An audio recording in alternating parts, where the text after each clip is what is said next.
Hello दोस्तों, नमस्कार। मैं महेंद्र, स्वास्थ्य एक्सपर्ट महेंद्र आईसीएस अकादमी में आपका स्वागत करते हैं। छात्रों, मेरी क्लास चल रही थी उत्तर प्रदेश पीजीटीपी हिस्ट्री से रिलेटेड। हमने क्लास शुरू कर दी है। आप लोग मेरी क्लास ज्वाइन करिए। एक्सपर्ट महेंद्र आईसीएस अकादमी की कोचिंग ज्वाइन करिए, आपको बहुत फ़ायदा मिलेगा।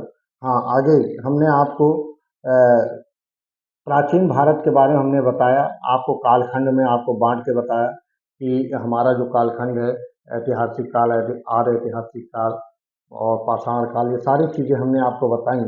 उनको आपको क्लियर काल निर्धारित करके हमने आपको समझाया। आगे आज क्रमशः बढ़ते हुए हम आपको बताने जा रहे हैं प्रागैतिहासिक काल क्या है। यानी प्रागैतिहासिक काल में आगे क्रमशः बढ़ते हुए, जैसे प्रागैतिहासिक काल का सर्वप्रथम प्रयोग, प्रागैतिहासिक काल का जो सर्वप्रथम प्रयोग जो है 1851 में डैनियल विल्सन ने किया था।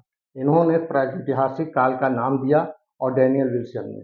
आगे एच.डी. संकालिया ने परिभाषित किया कि इस समय मनुष्य को लिपि एवं लेखन कला का ज्ञान नहीं था।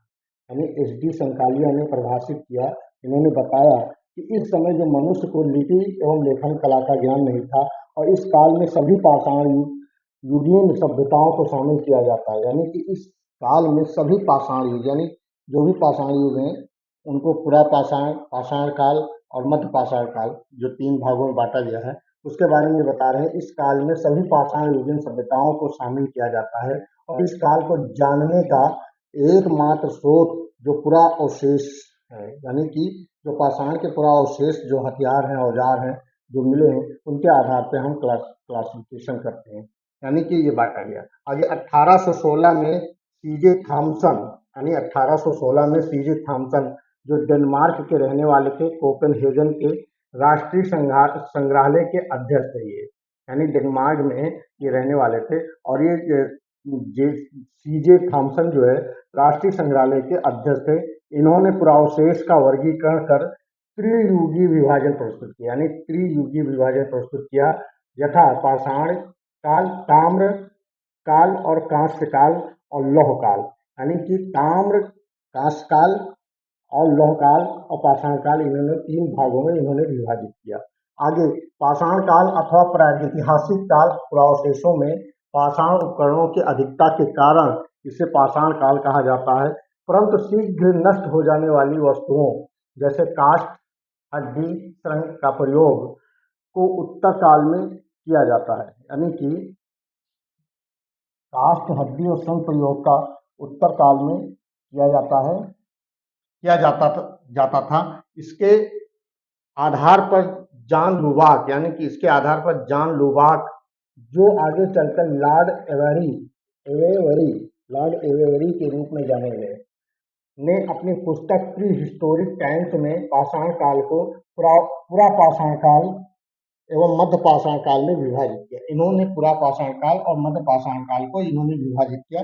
कारण क्या है, इन्होंने विभाजित करने का इनका कारण क्या बना एवं विभाजित करने का इन्होंने जो कारण बना, उन्होंने पाषाण उपकरणों के प्रारूप के आधार पर विभाजन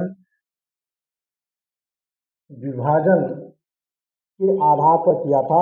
1887 में फ्रांस की, यानी कि 1887 में फ्रांस की मास द एज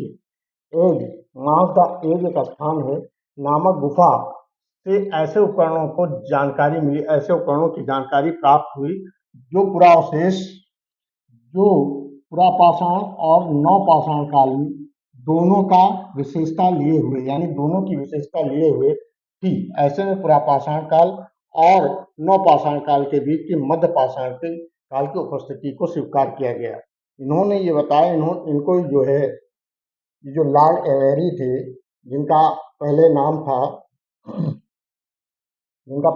था जॉन लुबाक, इन्होंने उत्खनन किया और ये उत्खनन 1887 में फ्रांस की जो मास द एज, यानी मास द एज जो एक गुफा है फ्रांस में, वहाँ इनको एक उपकरण प्राप्त हुआ जिसमें से पुरा पाषाण काल और नवपाषाण काल की विशेषता ली हुई थी। जब पुरा पाषाण काल और नवपाषाण काल की विशेषता ली हुई थी, तो इन्होंने ये समझा कि इसके बीच का भी एक दौर हुआ है जिसको कहते हैं मध्य पाषाण काल। तो इन्होंने 3 कालों को इन्होंने बांट दिया, कालखंड को बांट दिया और नवपाषाण काल के बीच मध्य पाषाण काल की उपस्थिति को स्वीकार किया गया और भारत में भी ये स्वीकार है, यानी कि भारत में भी इसको स्वीकार किया गया कि नहीं, पुरापाषाण काल, मध्य पाषाण काल और नवपाषाण काल था और ये एज ये बीता। अर्थात हम आपको आज प्रागैतिहासिक काल के बारे में बता रहे हैं। आगे के अनुसार और भी क्लास हमारी चलेगी, आप अटेंड करते रहिए। जय हिंद, जय भारत, नमस्कार।